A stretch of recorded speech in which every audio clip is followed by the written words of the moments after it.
Ladies and gentlemen, thank you for the invitation to address you today. I'm pleased to have the opportunity to present the EU perspective on digital identity. Creating trust in the digital world is of paramount importance. Digital technologies are nowadays a fundamental part of our daily lives and have become a central engine for economic growth. In the EU, we have adopted a declaration on digital rights and principles, setting out a way forward for digital transformation in our societies and economies, promoting and protecting our values in the digital environment, be it privacy, security, empowerment, or sustainability. In short, we want everyone in our societies to benefit from the digital transformation.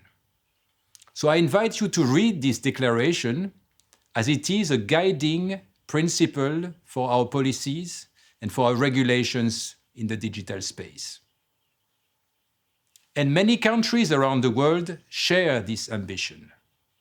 Our digital partnerships reflect the common vision of a human-centric transformation where technology is benefiting everyone. We are also working on data exchanges.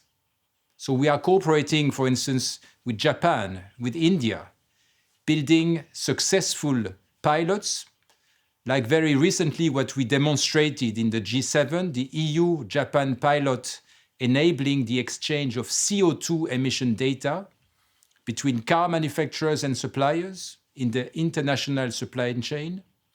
And this showed that we can transmit data in terms of a free flow of data with trust. But we are also working with other countries around the world. For instance, Nigeria, which has built up a strong national digital sector and a dynamic community of digital entrepreneurs, supporting a large number of SMEs and startups. For instance, the Digital ID project in Nigeria, with a sovereign loan of 200 million euros, will enable the development of a digital identity infrastructure in Nigeria and the supply of biometric identity to all citizens. This will improve the delivery of public services like education, health, and social safety, but also improve financial inclusion, organization of elections, and generally support the government's efforts to strengthen fiscal management and to promote efficiency, good governance, and transparency. And fundamentally, this will support business. It will support scaling up the country's digital economy, access to mobile phones, e-banking, the provision of innovative products and services to consumers. So you see, the EU is cooperating with international partners and is expecting through these various activities to have a very positive impact on data exchange and trade development with our partners. And we are welcoming opportunities for international cooperation, especially in the field of digital identity and electronic identity. So that's for international cooperation, but today I wanted to share with you our very concrete experience in building a new infrastructure, a digital identity wallet. This is what we start calling the EU stack, and this is really something that as of 2026 will be in every one in Europe in our pocket on our smartphone. This experience, however, starting with a failure. Our first eIDAS legislation for electronic identity was based on mutual recognition of eID models in the EU and beyond. But it was too slow. It didn't take up. It didn't create the ecosystems we wanted. So based on our experience in the COVID period, we changed course. We changed approach. We went for something more ambitious in the field of electronic identity and trust. And here we are. On the 8th of November, the European Parliament and the Council reached a final agreement on the Commission regulation introducing European digital identity wallets. This agreement cements a legal framework for an EU digital identity, the first trusted and secure digital identity framework for all Europeans. So what are we talking about? After the initial failure I was describing, the novelty is that basically our e-identity wallet is a new standard. The wallet has unique features and it has harmonized specifications. They are designed to be attractive for all private service providers. So if you use this standard, you can basically have credentials that allow you to innovate and to comply with various regulatory requirements. And of course, this creates new business opportunities. So with the EU stack, you can offer new services using the standard that the wallet represents. And this will offer a user-friendly and practical alternative to online identification, and it will be guaranteed by EU law. Most importantly, we designed it thinking about our digital rights and principle to respect the user's choice, whether or not to share personal data. So you have credentials with this system where you can minimize the data sharing. And the e-identity wallet will also offer the highest degree of security, certified independently to the same highest security standards.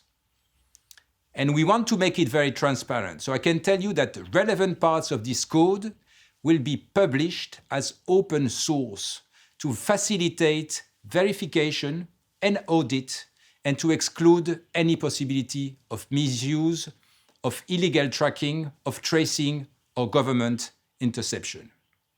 So as you see it, we thought a long time about the right type of standard, and we believe we have a good solution.